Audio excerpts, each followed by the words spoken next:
Ratusan siswa SMA Negeri 1 Elelimia Limo, Papua Pegunungan terlibat kericuhan. Setelah sempat buron dan viral di media sosial terkait penganiayaan dan ujaran kebencian, kita semua hidup dalam dunia yang indah dan penuh warna, di mana setiap orang memiliki agama yang berbeda-beda. Namun sayangnya, ketidaksepakatan dan konflik sering terjadi karena perbedaan agama. Banyak dari kita berpikir bahwa satu agama lebih baik dari yang lain, atau bahkan memandang rendah agama yang berbeda dari keyakinan kita sendiri. Namun sebagai manusia, kita harus memahami bahwa semua agama mengajarkan hal-hal yang sama-sama baik, seperti cinta kasih, perdamaian, dan toleransi. Meskipun terdapat perbedaan dalam agama dan keyakinan di seluruh dunia, pada sebuah konsep yang terus muncul di antara ajaran mereka adalah moderasi. Moderasi atau keseimbangan adalah suatu konsep yang diterapkan hampir semua agama di dunia. Konsep ini mengajarkan kita untuk mencari jalan tengah dalam segala hal. Misalnya di dalam Buddhisme, moderasi dijelaskan melalui konsep Eightfold Path atau 8 jalan mulia. Sementara di dalam Islam, moderasi dijelaskan melalui prinsip Pausothiya yang mengajarkan untuk menghindari ekstremisme. Jadi apakah moderasi bisa menghubungkan semua agama? Benar sekali, moderasi adalah prinsip yang dapat mengikat semua agama dan keyakinan. Hal ini dapat membangun pemahaman dan toleransi di antara kita, yang pada akhirnya dapat membantu menciptakan dunia yang lebih harmonis. Mari bersama-sama membangun dunia yang damai dan harmonis untuk kita dan generasi selanjutnya.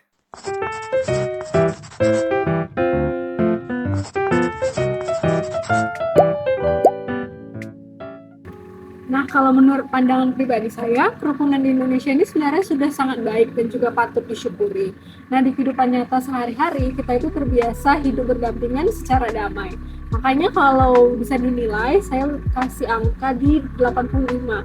Nah, kenapa nggak sempurna 100? Karena jujur aja, kadang kalau kita lihat di media sosial, masih suka ada komentar ataupun konten yang sensitif ataupun bisa memicu perdebatan. Nah, tapi itu kan di dunia maya ya.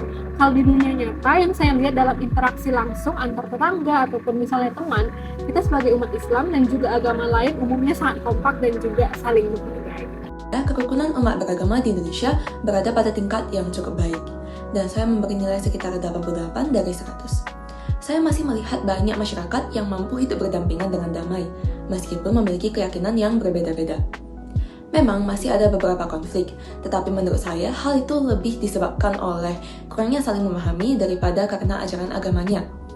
Sebagai umat Buddha, saya percaya bahwa setiap orang memiliki hak untuk menjalankan keyakinannya masing-masing. Buddha juga mengajarkan metta atau cinta kasih kepada semua makhluk tanpa membedakan agama maupun latar belakang. Oleh karena itu, saya memandang perbedaan sebagai kesempatan untuk belajar menghargai satu sama lain dan membangun kehidupan yang damai.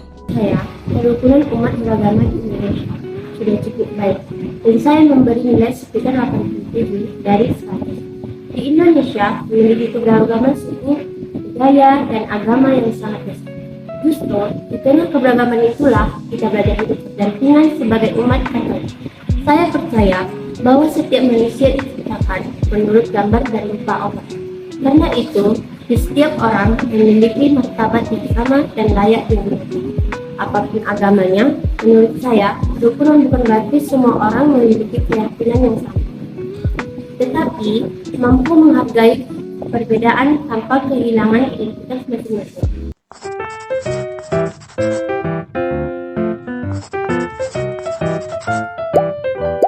Melalui saya, ajaran Protestan mengajarkan kerukunan melalui perintah untuk menjadi terang dan garam dunia. Saya memakniknya bahwa orang percaya harus membawa pengaruh yang baik dimanapun berada. Terang tidak pernah memilih siapa yang akan disinari, dan garam tidak pernah memiliki makanan mana yang akan diberi rasa. Begitu juga sebagai orang Kristen, kasih, kejujuran, kepedulian seharusnya diberikan kepada siapapun tanpa membedakan agama. Jadi kerukunan bukan hanya diajarkan melalui perkataan, melalui kehidupan yang bisa menjadi teladan bagi orang lain. Buddha mengajarkan kerukunan melalui pengendalian diri. Buddha mengajarkan agar kita lebih fokus memperbaiki diri daripada menghakimi orang lain. Ketika pikiran, ucapan, dan tindakan dapat dikendalikan, banyak konflik bisa dicegah sejak awal. Misalnya, sebelum kita berbicara, kita mempertimbangkan apakah ucapan tersebut benar, bermanfaat, dan tidak menyakiti orang lain. Dengan begitu, kerukunan lahir dari kedewasaan setiap individu. Nah, di agama Islam yang saya yakini dan juga jalani, kerukunan itu diajarkan lewat konsep bahwa Islam adalah agama yang membawa rahmat dan juga kedamaian untuk siapa aja, bukan cuma sesama muslim. Nah, ada prinsip yang tertanam kuat di hati saya, yaitu lakum dinukum waliyadin, yang dimana untukmu agamamu dan untukku agamaku. Nah, artinya untuk urusan keyakinan dan juga ibadah, kita memang berjalan masing-masing dan tidak boleh mencampur adukannya. Nah, tapi untuk urusan kemanusiaan, tolong menolong, dan juga bertetangga, Islam mengajarkan kita untuk selalu berbuat baik, adil, dan juga ramah kepada siapapun tanpa memandang apa agamanya.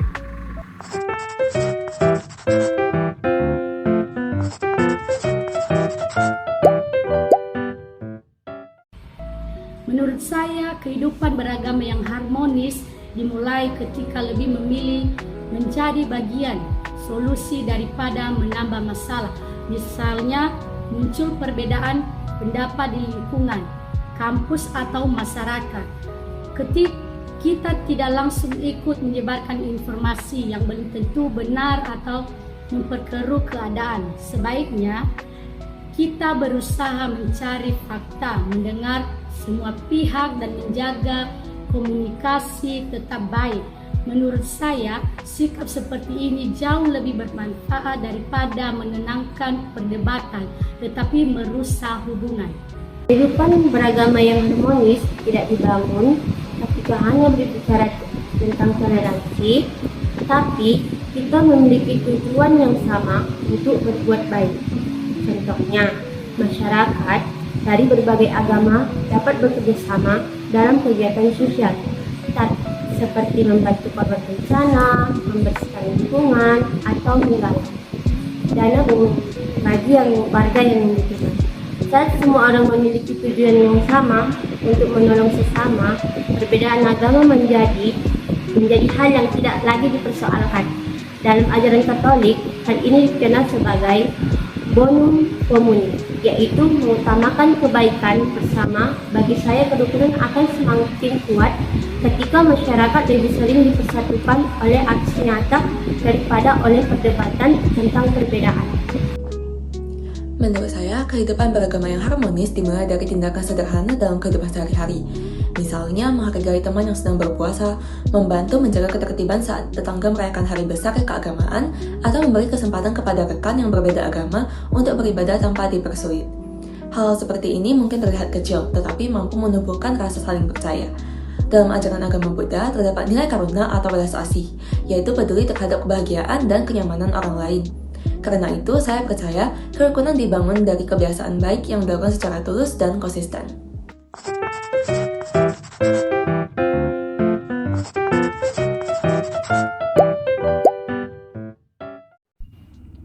Menurut saya, menjaga kerukunan berarti melatih diri untuk tidak mudah bereaksi terhadap perbedaan. Dalam ajaran Buddha terdapat nilai UPK, yaitu keseimbangan batin. Sikap ini mengajarkan kita untuk tetap tenang, tidak mudah tersulut emosi, dan melihat masalah dengan pikiran yang jernih. Ketika batin tenang, kita lebih mudah mencari solusi daripada memperbesar konflik. Menurut saya, setiap umat beragama harus kembali ke esensi dasar bahwa semua agama pasti mengajarkan kedamaian dan juga kebaikan. Kita harus berhenti mencari-cari perbedaan untuk diperdebatkan atau dijadikan bahan ejekan. Nah, sebagai muslim, saya diajarkan bahwa perbedaan manusia itu adalah ketetapan Allah supaya kita bisa saling mengenal dan juga belajar dengan satu sama lain. Jadi, kalau ada kesalahpahaman, seharusnya diselesaikan dengan bicara baik-baik, duduk bareng, dan tidak langsung tersulut emosi, apalagi sampai membawa sentimen agama. Menurut saya, menjaga kerukunan berarti menjaga pikiran, ucapan, dan tindakan agar tidak menyakiti orang lain. Perbedaan keyakinan memang tidak bisa dihindari, tetapi kita selalu bisa memilih untuk mengikapinya dengan bijaksana. Buddha mengajarkan bahwa kebencian tidak akan pernah berakhir jika dibalas dengan kebencian, melainkan dengan cinta kasih. Ajaran ini mengingatkan saya bahwa membalas kebencian hanya akan memperpanjang konflik. Oleh karena itu, saya memilih untuk mengutamakan berkomunikasi, saling mendengarkan, dan tidak mudah berprasangka kepada orang lain.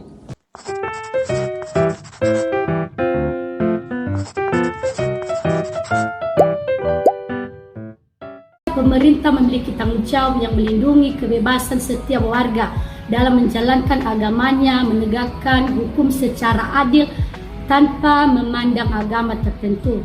Namun, membangun kerukunan bukan hanya tugas pemerintah, keluarga, gereja, sekolah, dan masyarakat juga memiliki peran untuk membentuk karakter yang menghargai sesama. Saya percaya bahwa ketika setiap orang mau menjadi terang dan garam di lingkungannya masing-masing, kerukunan tidak hanya menjadi harapan tetapi dapat benar-benar dirasakan dalam kehidupan sehari-hari. Menurut saya, pemerintah memiliki peran penting dalam menjaga kerukunan dengan memberikan hak dan juga perlindungan yang sama kepada seluruh warga negara Indonesia tanpa membedakan agama. Contohnya, menjaga keamanan tempat ibadah, memfasilitasi dialog antar umat beragama, memberikan pendidikan tentang toleransi sejak sekolah, serta menindak tegas tindakan diskriminasi atau kekerasan atas nama agama.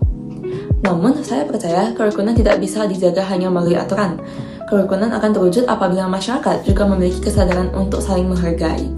Dalam agama Buddha, perubahan selalu dimulai dari diri sendiri. Ketika setiap orang mampu menumbuhkan cinta kasih, belas asih, dan kebijaksanaan, maka kedamaian akan tumbuh secara alami dalam kehidupan bermasyarakat.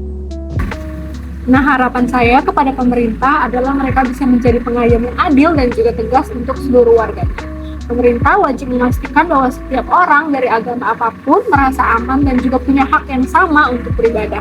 Selain itu, hukum harus ditegakkan tanpa pandang bulu. Nah, kalau ada oknum yang sengaja memprovokasi atau merusak tempat ibadah, pemerintah lewat aparatnya harus bertindak tegas supaya tidak jadi contoh yang buruk. Nah, edukasi tentang indahnya keberagaman juga harus terus digaungkan lewat sekolah-sekolah sejak dini. Pemerintah harus bertindak tegas terhadap segala bentuk diskriminasi atau konflik yang mengatasi agama. Dalam ajaran sosial gereja Katolik terdapat prinsip unum communis atau kesejahteraan umum, yaitu menciptakan kondisi agar seluruh masyarakat dapat hidup damai dan saling menghormati. Karena itu, menurut saya, keberhasilan pemerintah bukan hanya dilihat dari aturan yang dibuat, tetapi dari apakah setiap warga benar-benar merasa dilindungi dan dihargai.